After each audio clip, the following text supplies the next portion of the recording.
Thank you very much for inviting me once again to come and visit this place and to give a religious talk. And we are also very glad to see Mr. and Mrs. Go, the founder member of this Buddha Dhamma Fellowship. We had a long discussion about the formation of this center at the beginning. So I have given the name Buddha Dhamma Center. Later you have changed into Buddha Dhamma Fellowship, isn't it? Good. Then I also received a fax message from Mr. Go, asking whether I would like to speak on craving, the danger of craving. He says today the whole world is in chaotic condition, violence, bloodshed, upheaval, because of this craving.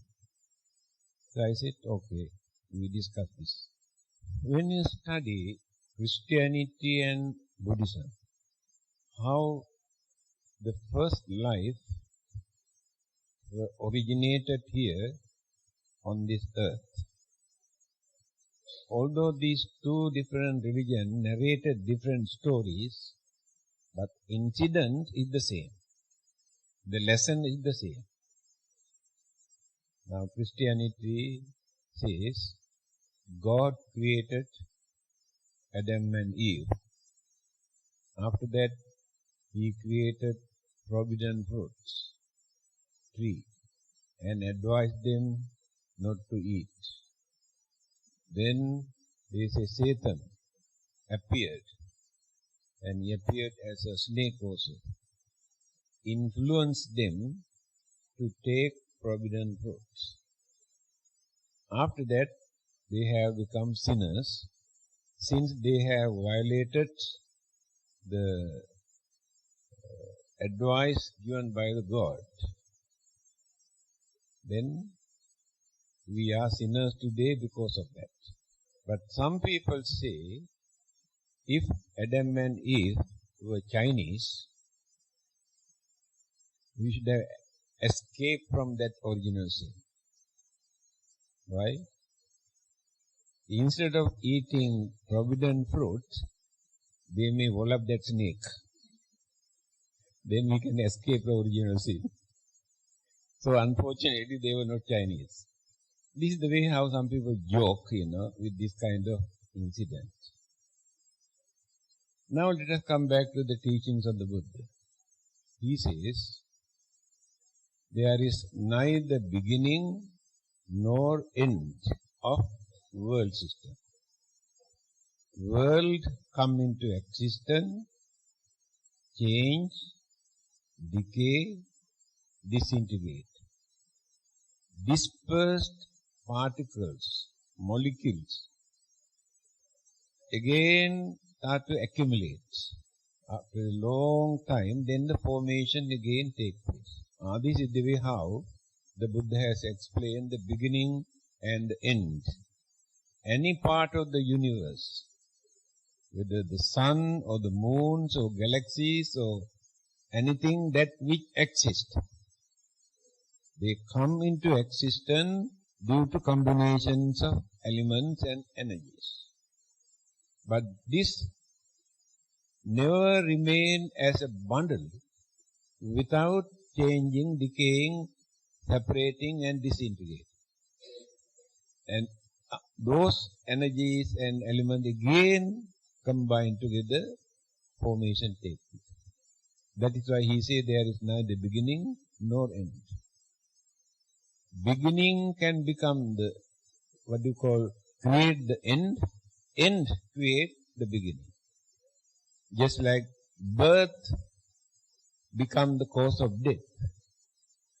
Death become the cause of birth. If there is no birth, there is no death. If there is no death, there is no birth. Setting sun here in this country become the rising sun in another country. This is the ending, that is the beginning. So our life is exactly like this.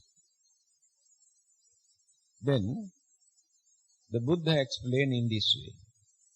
When the formation has taken place, certain devas who exist in some other planet, other world system, having seen what it is, for curiosity's sake, they have come down. When they come down to this earth, they had very tempting aroma. That is the cream of the earth. So they wanted to taste. After that, just like they tested, very tasty. They never had this kind of taste in their life. Better than durian ice cream. After that, they developed worldly craving. Because of this craving, they have lost their energy, their power to go back. So they had to settle down. That is the beginning. But here, craving is the main cause. Buddhism and Christianity both narrated different stories, but craving is the main cause of suffering. No controversy. Craving divided into three groups. Kama tanha, bhava tanha, vibhava tanha. Craving for sensual pleasure. Every living being, big or small, maintain some sort of craving for sensual pleasure. Craving for existence, survival, and rebirth, and eternal life. Craving for non-existence. That is, when people could not gain what they wanted, they have no courage to tolerate, decide to commit suicide. Crave not to exist, because cannot tolerate. If not, some others, due to their skeptical belief, without studying, without thinking, without considering, they say, we don't like to have another life hereafter. They crave not to exist again. Craving for non-existence. These three things explained by the Buddha, supported by modern psychology. The more they discover, the more they come nearer to the Buddha. Scientists, psychologists, great thinkers, rationalists, highly intellectuals, all over the world, whatever they discover, they come nearer to the Buddha. But go far away from other religions. So modern psychology also analyzes these three things. They say every living being has libido, self-reservation, suicide instinct. Every living being. Then what is libido? The Buddha used craving for sensual pleasure. Psychology says libido more on sexual side. Sexual urge. It is common, it is natural in every living being. Sexual urge. It is craving. It is natural. Then self-preservation. To protect their life, they are willing to do anything in this earth. Every living being. How they struggle to protect their life. And how we struggle to protect our life. We are willing to destroy thousands of other living beings for our survival, our protection. So our craving is so grave, so deep, we can do any nasty, wicked thing in this world for our protection. That is craving. Then the last one, they introduce suicide instinct. Every living being, by nature, they have this instinct. I think you have heard snakes, frogs, divide into two groups and start to attack each other and kill. That is suicide instinct. They want to kill. And certain countries, the rats, those who live in the jungle, close to the sea beach, millions of them at once get into the sea. All this happens. Suicide instinct. These are natural occurrences. Now you can understand how far they have approached the teachings of the Buddha. Then again we have to divide our craving into three groups. We crave for others' properties or belonging. We think how nice if they die, we can get all our property. Even children think if their rich father and mother die earlier, so much the better, we can take all their properties. That is great. And certain people have planted time bomb when their rich father traveled by a plane to kill him. See how dangerous this craving. We can do any nasty, wicked, cruel thing to gain something for our own, to satisfy our own craving. So, the Buddha tried to introduce this in this way. He never advised anybody to give up everything, renounce everybody. His advice is, you must have contentment. Contentment means, this is enough for me, or this is enough for our family. That is called contentment. If we can maintain this contentment, then jealousy never appears in that mind. Because we are content. After that, anger never appears in that mind. Then free from violence and bloodshed. Started from such a small thing, contentment. Santutti paramang dhanam. The way how Buddha explained. Contentment is the highest wealth. Rich man is not a wealthy man. Rich man is a person who always suffers. Fear, worries, suspicion, insecurity because of his property. Any moment people may kidnap or bluff, swindle, cheat. Then where is happiness? Always in fear. Therefore, rich man is not a wealthy man. But the man who has contentment is the wealthy man. He doesn't worry about others. He never develops jealousy when others enjoy their life. Because this is enough for us. Why do we worry about others? When we develop this contentment, we can avoid so many problems and difficulties and enmity and anger, misunderstanding that we create. So after developing this, then we have to come to our physical body. We have very strong attachment and craving toward our body.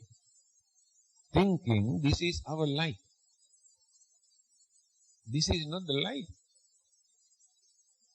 This is the house where our life settled down. The life lives in this house. So when this house is going on decaying and decaying, one day it will collapse. Cannot stay in that house anymore. Then proceed, go away. Life goes away. Life cannot die. Because life is an energy, there is nothing to die. When the house is decaying, cannot stay, the life goes away. This life is supported by mental energy and the karmic energy. The karma that we have accumulated as good karma or bad karma, and the mental energy support to life energy, life process. Then transmit. Left only the old house where that life lived. So we respect and perform ceremonies, cremation, burial, lot of rites and rituals. It is for that house where that person lived. He is not here. He has gone. So, uncertainty in our life, we have to understand in this. Cannot settle down in one particular place. Always going on changing. It will take place, it will continue because of our craving. If there is no craving, cannot continue life after life. So stop. Because after gaining enlightenment under the Bodhi tree, the Buddha uttered this word, Tanhanang Kaya Majjaga. Now, no more craving in my mind. Completely eradicated. No more craving. Natti dani punabhavo. I am not going to have another rebirth after this. This is the end of my journey. That is called final salvation. Stop birth and death and birth and death. Stop. That is called final salvation. So here he mentioned, he had to suffer endless period because he could not find out who is the culprit to erect this house and to suffer. Now I understood. I am free. That is craving. Then, the craving that we develop toward the body, we can become very cruel or wicked to do any bad thing, to protect our body. We are willing to spend millions of dollars to protect this body. But this body is our enemy. Body is the one that which create all our problems. Very ungrateful. The way how we look after and attend and clean and bathe and support and assist. But the body create ache and pain and sicknesses and suffering whole day and night. We have to suffer because of this body. Again, when you grow old, we can see. We cannot maintain, we cannot carry, we cannot balance our body, how we suffer. So if we can understand this, then we can reduce that too much of attachment that we have towards our body to do bad things. To support our body, we do lot of bad things. So we can stop all those bad things, knowing why should we commit all those bad things to support this Yes, impermanent, what you call very miserable, very ugly, very dirty, very filthy physical body.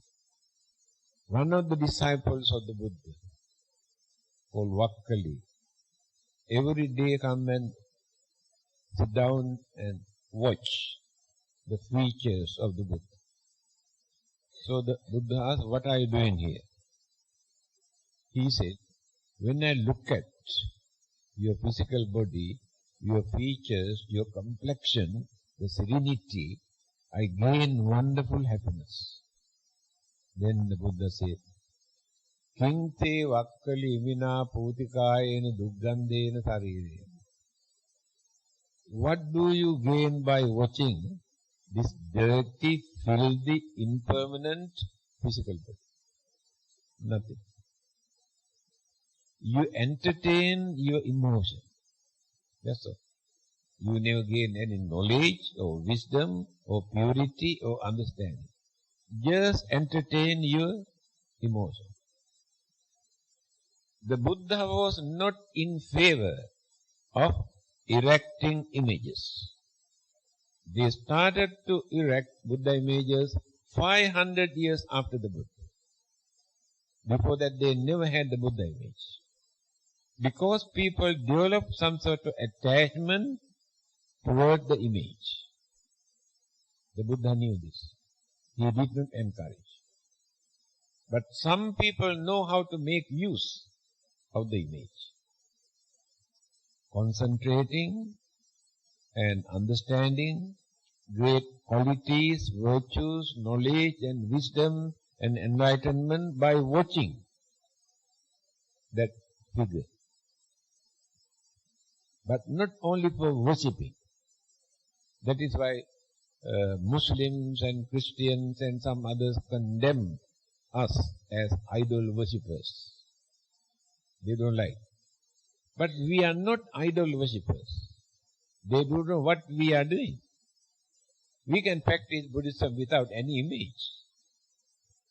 But image is important to many people to concentrate and control the mind. So, then the Buddha says, Yo dhammang passati somang passati.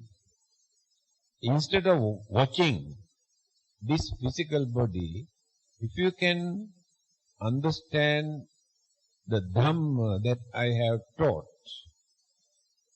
through this Dhamma, you can see the real Buddha. The Buddha you cannot see the physical Buddha. The real Buddha you can see when the Dharma, understanding of the truth, realized, understood. The confidence that we gain, create the vision of the Buddha. That is not artificial one. That is real Buddha. Buddha does not mean the body. The person, when he gains enlightenment, he is called Buddha. So the Buddha does not mean that body. Mahayana Buddhism says the Buddha never died. Why? Some people say Buddha is dead and gone. Why do we worship? What can he do? What can he do for us? How can he bless or save us? So, the monks could not console the public. What they have done, to develop their devotion, confidence, they have introduced about 700 years after the Buddha. They introduced to worship bodhisattvas. Earlier there was no such system. They introduced Sukhavati, pure land. Then people accept. If they have not introduced these two things, worshipping, praying to bodhisattvas and pure land or Sukhavati, I don't think today the single Buddhist in China, Japan, Korea, Mongolia and Tibet. They accepted Buddhism because of this. They can satisfy. Whether true or not, that is not the important thing. They can lead the Buddhist way of life in that way. So here, what the Buddha is trying to say, don't become slaves to your physical body. Don't break your principles, qualities, virtues, precepts because of your physical body. Then, too much of craving toward the physical body we can reduce to avoid the evil, immoral thing to support the body. There's a saying, Dhanang tajeyo pana anghetu, angang chajang jivitang rakkamano. When the life is in danger, if doctors say, we had to amputate your leg, we agree. We agree to sacrifice the leg to protect the life or the body. After that, dhanang chajeyo panang hetu, angang dhanang jivitang chapi saddha.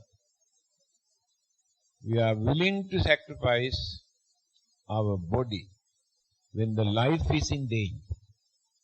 The body is not the life. We are willing to sacrifice our life and the body to save others, to protect others, to serve others. Then reduce. Extraordinary craving that we had toward the body, we reduce. So we have to start step by step, not at once. Now we could manage to reduce too much of attachment we had toward the physical body. Still we have craving. Craving for pleasure. We want to indulge, please our senses to gain pleasure. Also willing to do bad things, immoral things. Then, what do we gain in the end by indulging our senses? Nothing. Now, when people are very young, they enjoy their life, indulge, eating, drinking, merrymaking, and doing all sort of things to please the senses. When they grow old, can they enjoy or do they gain happiness by thinking how they enjoyed their life when they were young? They get frustration, disappointment. Therefore, by indulging senses, sensual pleasure, in the end we never gain anything. But we have to face the bad effects. Now, craving for life. We went on reducing. Now remain only one thing, craving for our life. I told you, life is not the body. How do we crave for our life? We like to be born in rich family, to enjoy our life, and to go to heaven and enjoy our life, and wherever we can enjoy pleasurable life, craving is there for that life. We create this in our mind. Because of this craving, that life never gets the chance to end mental suffering. Mental sufferings are heavier than the physical suffering. 75% of sufferings we experience from our minds. Within one day, how many times we gain fear, worry, suspicion, insecurity, jealousy, anger, all the evil forces always appear, disappear. So the mind suffers more, but not the physical body. when the elements of the body cannot balance or friction, that imbalance creates either sickness or ache or pain or decay. So elements are responsible. When the mind is polluted, that polluted mind influences the physical body. Effect. Immediately we can see the effect, side effect. Due to sudden shock or anger, what sort of reaction, side effect, immediately people experience. Those who suffer from high blood pressure, heart trouble, when suddenly anger flare up, get stroke or heart attack or die. Mind created. When that shock of fear influence the brain cells, hormone become poisonous, squeeze, poisons. Then rashes all over the body created by the mind, immediately. And certain other sicknesses that we suffer, most of them created by the mind, polluted mind. Take time. Nervous system, blood circulation, heart attack, asthma, mind creates all these things. Because mind cannot satisfy. Mind cannot console the craving. The advice given by the Buddha is this: by providing what our craving needs, you never satisfy your craving. The more you give, the more anger we create. Example is given: when there is a heap of fire, to stop this, you throw more and more firewood to stop this. The flare go higher and higher. Therefore, we never get the chance to console our craving by providing, supplying what our craving needs. But through understanding, maintaining contentment. Everybody gets the chance to live peacefully if all of us have contentment. Why people all over the world declare war, violence, bloodshed, kill each other? They are craving, selfishness, create jealousy, then anger, then declare war and violence. The whole world. When you look at the animal kingdom, National Geographic programs, television, you have seen what a big battle. Lions and tigers and pythons and crocodiles, how they try to catch others and kill others, how others try to escape, run and run and run and run.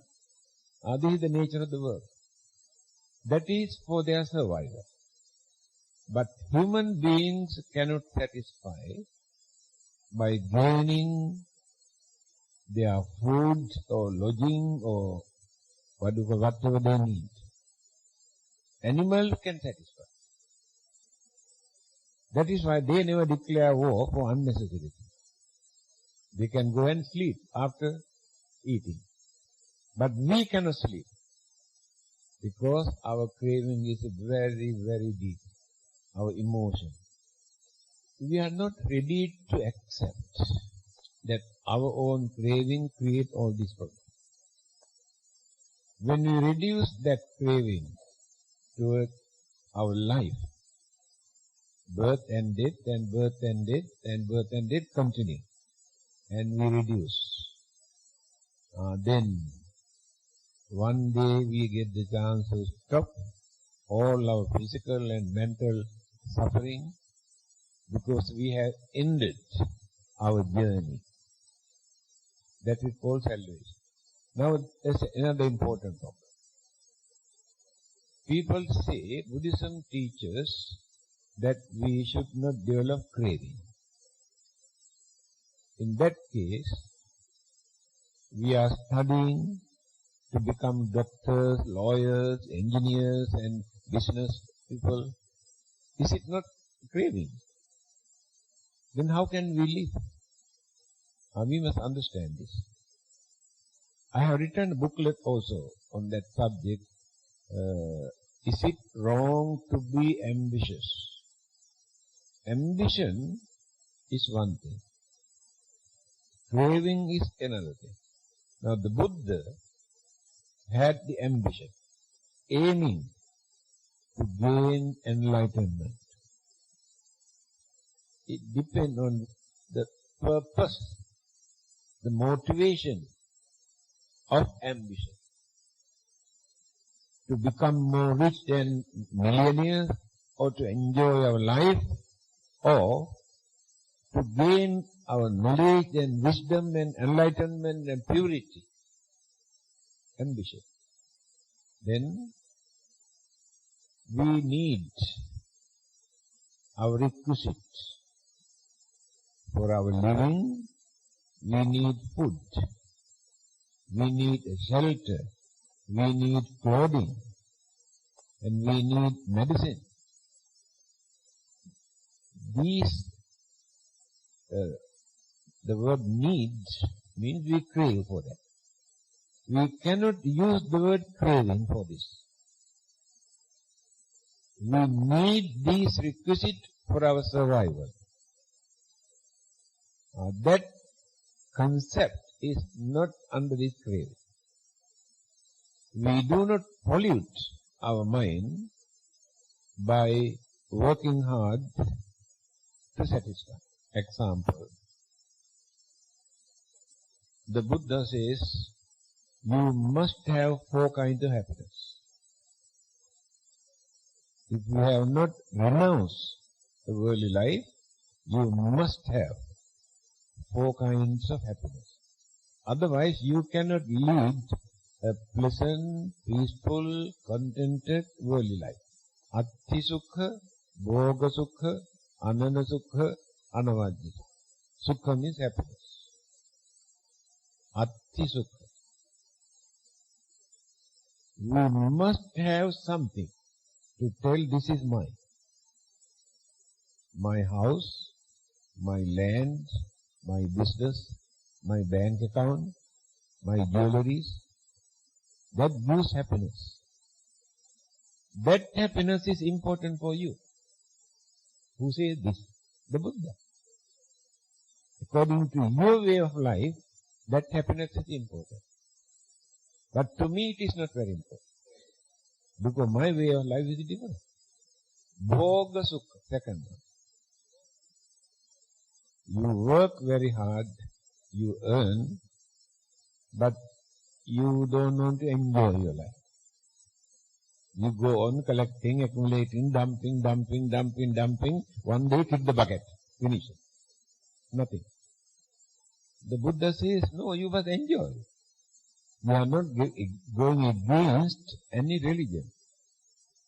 Enjoy respectable way, reasonable way, gentle way, without adapting any immoral or cruel or harmful method. Enjoy your life. So don't think the Buddhism advises people not to enjoy their life.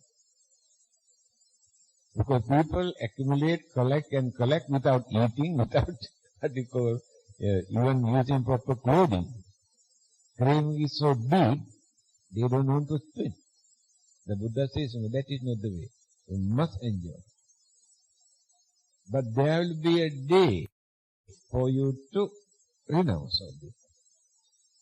But not immediate. First you have to lead the normal, natural way of life. Then, when maturity, experience, knowledge, understanding appears in the mind, then reduce. What you have accumulated. Third one, he says, anana sukha. indebtedness. So when you come to know you have not borrowed anything from anybody, you could manage to maintain by knowing your income and expenditure very carefully. So you are not indebted to anybody. That happiness also important. Self-respect. We are not indebted to anybody. We must have that in our mind. Last one is anavajya sukha, the guilty feeling in our mind. I have done this, I have done so much of damages, I have bluffed and swindled, I have created violence. If there is no such feeling in our mind to maintain such guilty feeling, that happiness is greater than all the other three. Why? The other three gives happiness while we are living, but not hereafter. But the last happiness, that maintain our mind without having any guilty feeling, support us for our next existence. Because we depart from this world with hope and confidence. Because we know we have not done any harm to anybody. There was a British Buddhist scholar in Australia, David Morris. He has written many Buddhist books also. So one day I received a letter from him. He has written, Reverend Sir, I think you will be very happy to know that I died today. Then he says, there are two reasons for you to be happy. As an old man who had been suffering very painful sicknesses, after my death I will be free from that pain. So you must be happy about that. Second reason, ever since that I accepted Buddhism, he was not a born Buddhist. Ever since I accepted Buddhism, I tried my best not to violate, not to break any of the 5 precepts. So if there is another life hereafter, after our death, that life cannot become miserable. This is the second reason why we should be happy. This clearly shows he had full confidence that his next existence cannot become miserable. That is what this last happiness gives us confidence.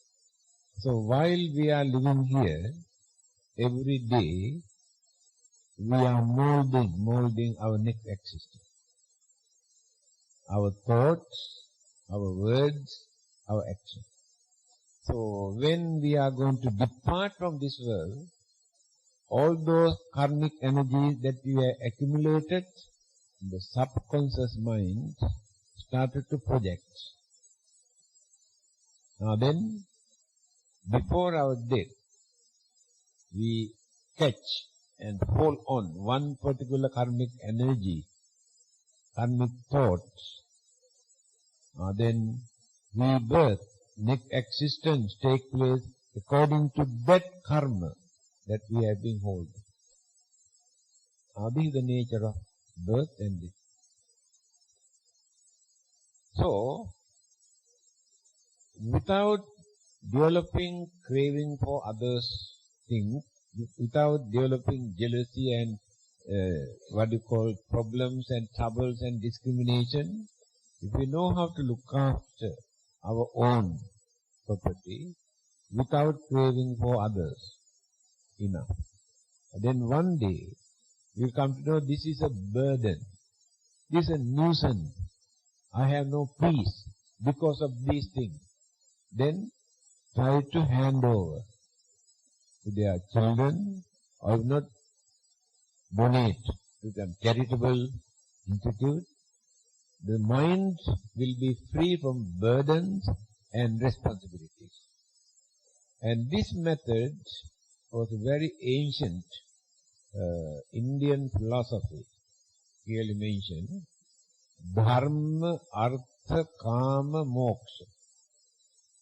The whole life divided into 4 periods, from the beginning up to the end. Dharma. First we must learn discipline, our behavior, our way of life, to lead a gentle way of life. Otherwise everything will be upset. That means when we are young, we have to learn all these things. Discipline, how to behave, what to do, what not to do, morals and immorals. First period. Then the second period. Artha. Artha means earning. So you can start your business, whatever you like, to earn. It is natural, it is important. No one can say it is wrong. The second period of your life, you have to spend for earning by doing something. Then you are preparing your way of life. Why? You must have opportunities to experience sensual pleasure. Without any income, if you start to enjoy your worldly life, you get into trouble. Therefore, very systematically introduce this. First, you must learn discipline, behavior, correct. After that, you have to work. You have to do something. So when you got something enough, then you can enjoy your life. Reasonable way. Dharma, Artha, Kama. Then, now getting old, you have to forget your business, your sensual pleasure. You have seen, you have done. That is enough. Then start a new life. What is that? You have to think very seriously, there will be another existence for me. Time has come for me to depart from here to start a new life, another life. Therefore, I had to prepare for this. Forget about all these business, all these, what they call pleasure. Have free mind by reducing anger, enmity, jealousy, ill will, grudge, and throw away all this rubbish. Have free mind. Don't develop too much of attachment toward your property. Hand over. Then your mind will be free. So one day, we will be able to say goodbye peacefully, without fear, without worries, without suspicion, without confusion, with hopes and confidence, we can depart from this world. Then start to build another one. This is the way how Buddha has introduced. So when we say craving is the main cause of all our suffering, it is true. But we must know how to differentiate what are the cravings that which create our suffering. What are the things that we need for our survival, for our duties, our responsibilities. Then we can settle this problem. Again, Buddha says, you must have 4 more great qualities. What are those? Arakka sampada, Utthana sampada, Kalyana mitrata, Samajivita. Also very important. These qualities we must have. Utthana sampada. Don't be lazy. Get up, go out, do some work. Each and every person can do something within his or her understanding capacity. Do something without wasting, your life. See, the Buddha who appeared in this world by renouncing all his kingdom and advised us also to follow him. But by knowing the worldly life, he gave this advice. Do something. Then he says, Arakka Sampada. You must know how to protect what you have earned without neglecting, without wasting, or without allowing fire and water to destroy, or without allowing thieves to come and take away, or without allowing government to come and confiscate. You must know how to protect what you have earned. See the advice given by the Arakka Sampada. Kalyana Mittata. All of us must have a reliable or trustworthy friend. Otherwise we feel very dull. When we have a very trustworthy, reliable friend, we get some sort of consolation, confidence, knowing that if we get into trouble at any time, that person come and give helping hand. But relatives are very dangerous sometimes. Only blood relationship, no mental relationship. Visvasa Paramanyati. Sayings of the book. Trustworthy person is the real relative, not those who have blood relationship. Because mental relationship is more active than the blood relationship. Blood relationship always come and claim something. But mental relationship always support each other. So if we have very good friend that we can rely, that gives lot of satisfaction, advice given by this. Then Samajivikata, the Buddhist economy.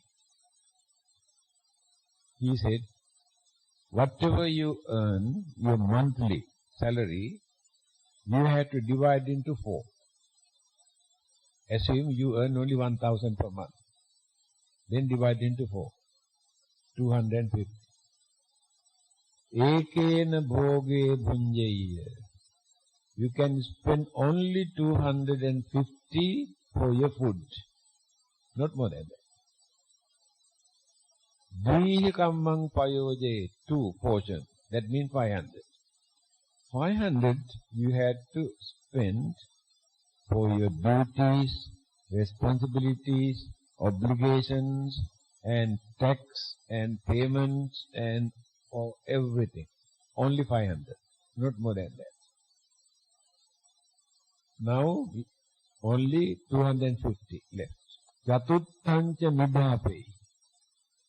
You cannot touch this 250. Deposit, invest. Either fixed deposit or share market. They will not investment. See the Buddha's advice. Knowing your need, your way of life. Then you never get into trouble if you handle in this way. Carry on your way of life without worrying, without thinking, and without creating frustration, disappointment. You must know how to handle, how to balance. So, actually when we talk about Buddhism, we talk something else, which we cannot understand. I remember, 2 years ago I was invited to attend a religious forum in Taiwan. The topic was Pure Land. There were 61 delegates, most of them are scholars, Europeans. Then one group says, in reality there is no such place as Pure Land. This is imaginary. People have created this just to influence others. Therefore there is no such place in reality.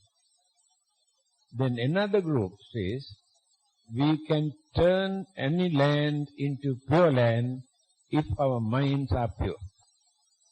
Purity is not in the land. How can you find purity in the land?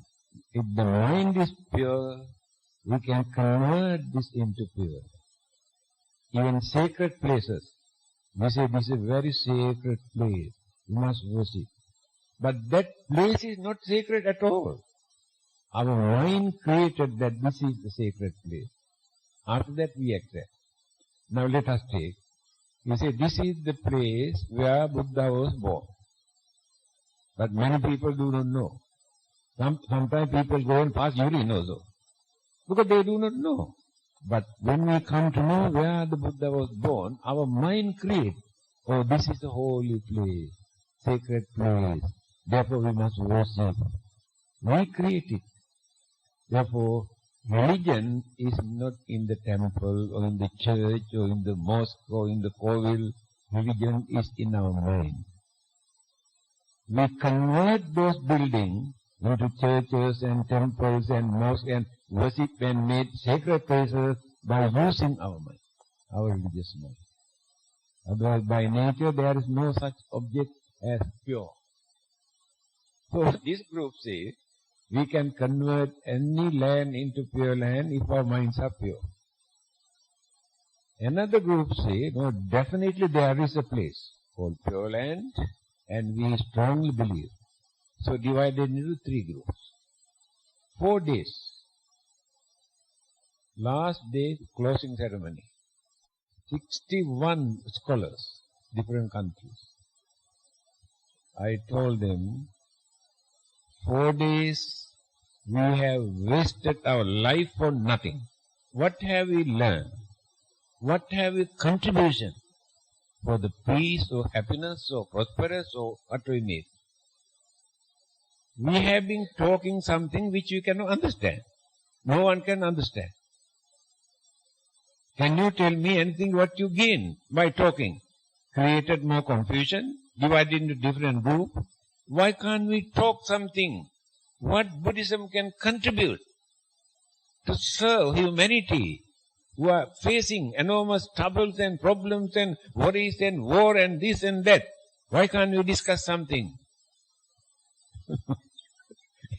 Finally, they say, yes, I think next time we will see something very important. Likewise, when you talk about religion, no, Buddhism or anything, talk something for us to learn and to practice and to see the result. The Buddha taught only these 3 things. You say, pariyatti, patipatti, pativeda. He did not ask us to believe anything. There is nothing to believe. We believe when we cannot understand. If we know, we never say, I believe. I believe this is cup of tea. If I know this is tea, I never say, I believe this is a cup of tea. So, the word belief is not very important in Buddhism. Understand. He started his mission with right understanding. Sammaditthi, 8 noble paths. First item, right understanding. The foundation. If understanding is correct, then we can build up. Go ahead. If understanding is wrong, everything will collapse later. We can believe any rubbish as truth, but later, when more experience and knowledge and understanding appear in our mind, we come to know that there's no value at all what we believe. Therefore, Buddha did not encourage anybody to believe anything, but try to understand. He said, first study, then practice. After that you can experience whether right or wrong. No need to believe. I remember one day a Christian priest came to our temple with his followers for a dialogue. Very friendly dialogue. In the end, that Christian priest asked, can you tell me actually what Buddhists believe? And I told him, tell you very frankly, Buddhists do not believe anything. He got a shock. Then he has seen my book in the cupboard, what Buddhists believe. He pointed out. Then, why did you write that book? Then I told him, you better read that book. Whether there is anything for you to believe, nothing. Then what they do? Then I told them, they study, they practice, they experience. Nothing to believe. Recently I was invited to the Catholic Church to be a Buddhist talk. After my talk, somebody asked this question. Now you say, the Buddha said like this. We say, Jesus said like this. Who is right? I told him, you can forget your Jesus. I can forget the Buddha. Let us use our common sense unbiasedly. Then we can understand who is right, who is wrong. Example. The Buddha says, we should not steal. Jesus says, thou shalt not steal. Do you think without Buddha, without Jesus, we cannot understand that stealing is bad? Why do you want to depend on them? That is what the Buddha wanted. He did not introduce religious law, religious commandment, religious punishment. What he wanted to teach us how to think, how to understand what is right and what is wrong. Not to say, oh, Jesus says like this, therefore we cannot do. Or the Buddha says, therefore we cannot do this. Not in that way. That language is for small children, not for us. If the mommy say, I cannot eat this, Papa say, I cannot go there. Because they cannot understand. The Buddha never teach like this. He treated us as thinking human beings, not like animals to bull, trained by threatening and frightening. Because he knew we have thinking mind. So he enriched our mind to understand. Through this understanding, then we come to know. This example is again another. The Buddha says, if you cannot understand why killing is bad, then you have to think, attanang upamang kattva nahaneya nagati. When another person comes and tries to kill you, either cutting or shooting or beating, how do you feel? Then you must understand, when you try to do this to another person, that person also gets the same feeling that you had. That is more than enough for you to understand why it is bad. Is it necessary to get the order from heaven to understand that it is bad? This is Buddha's way of teaching. Our own experience, thinking, understanding. Not by getting orders or commandment from heaven or from Buddha or anybody. The Buddha is a teacher. He is a master. He wanted to guide us how to think, how to talk, how to work, very respectable way. By our own thinking, following our own thinking. Yes, more than an hour. You can have some questions or whatever you like. Still got time. Universal love, animals love, different type of love. In any kind of selfish love, you experience either violence, misunderstanding, enmity, and disturbance in the end, because it is selfish. If there is no selfishness, no love.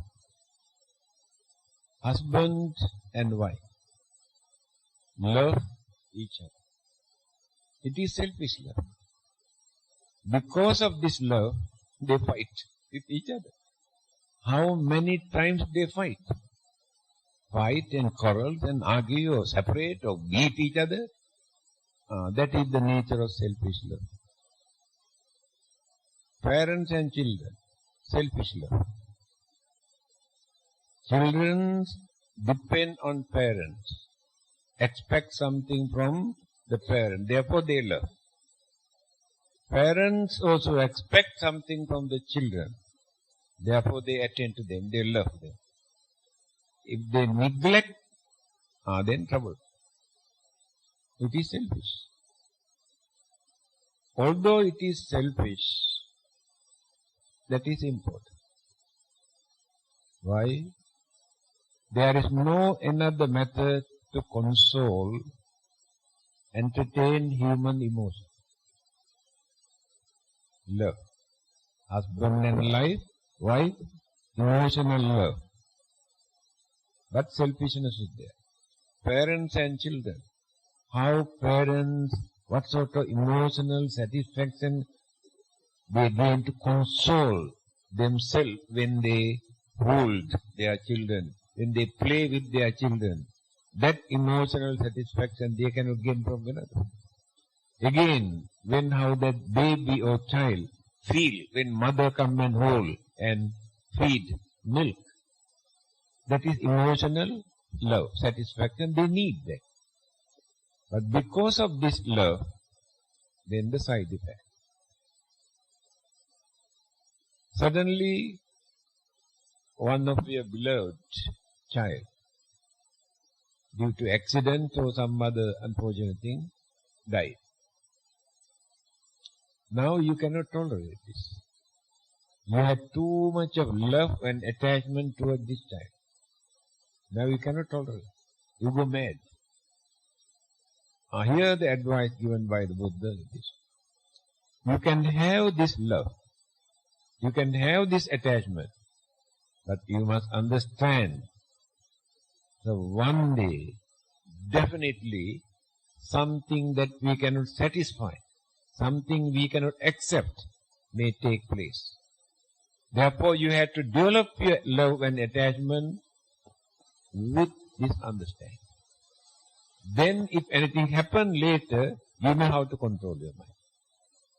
Otherwise, no. A doctor who was giving free treatment on full moon day in his clinic. Somebody came and told him suddenly, his younger son died. His pet, very young boy, died. Then the doctor said, if he dead, I cannot do anything. I am a doctor. Here there are many people who need my service. So I will attend to them and come home. Ask others to prepare for everything. He had that courage to understand, to control himself. The love that he had toward the child, he knew one day this may happen. So, he did not create any commotions. He did not cry, he did not shout. He had the courage to face it. Therefore, love and affection and attachment we have to develop with this understanding. Otherwise, we get into trouble. Anything else? Because when you pay attention towards some recitals, especially the words come out from the Buddha's mouth for the well-being of others, then you gain confidence and your devotion, pay attention by stopping all the other thinking. So during that period, you protect your mind without allowing any evil thought to disturb the mind. So the mind is very pure.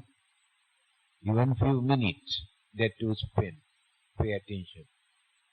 Again, the one who recites to bless the devotees also must have compassion, kindness towards the devotees who listen pay attention towards the chanting and blessing.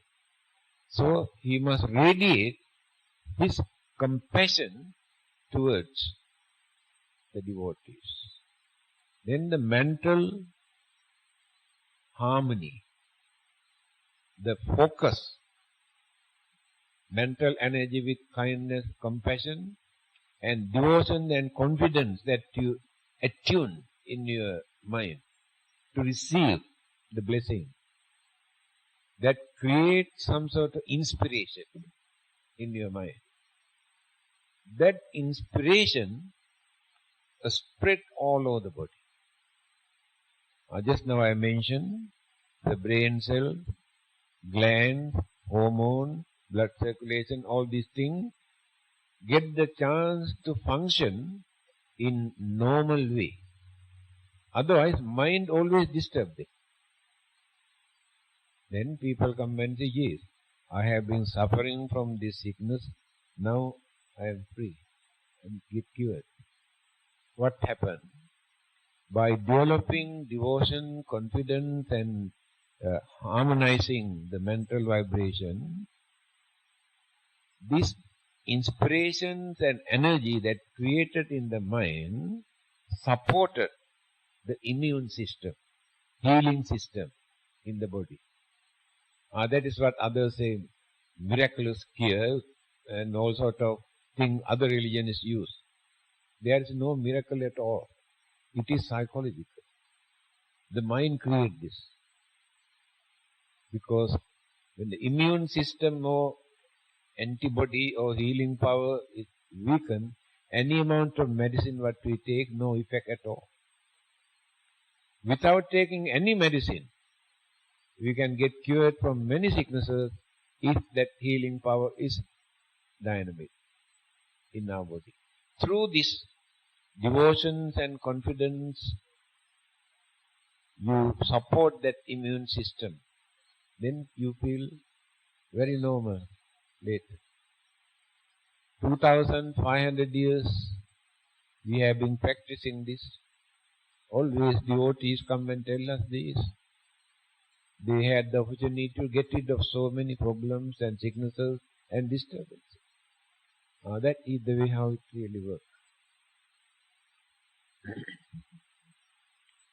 Bhavatu sabba mangalang rakkhantu sabba devata sabba buddhanu bhavena sada sutti bhavantu te bhavatu sabba mangalang rakkhantu sabba devata sabba dhammanu bhavena sada sutti bhavantu te bhavatu sabba mangalang rakkhantu sabba devata sabba sanghanu bhavena sada sutti bhavantu te nakhattayakka bhutanang Papaggaha nivarana parittasanubhavena Antvate sangupaddavena khattayakka bhutanam Papaggaha nivarana parittasanubhavena Antvate sangupaddavena khattayakka bhutanam Papaggaha nivarana parittasanubhavena Antvate sangupaddave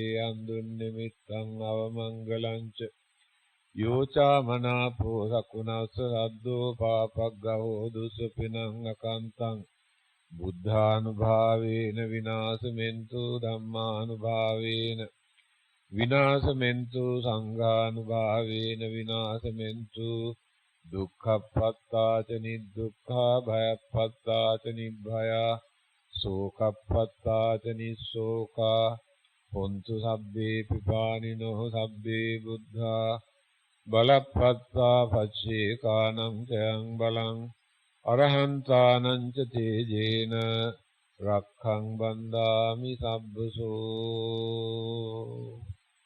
Say sadhu. So good health and peace of life to all of you. Thank you.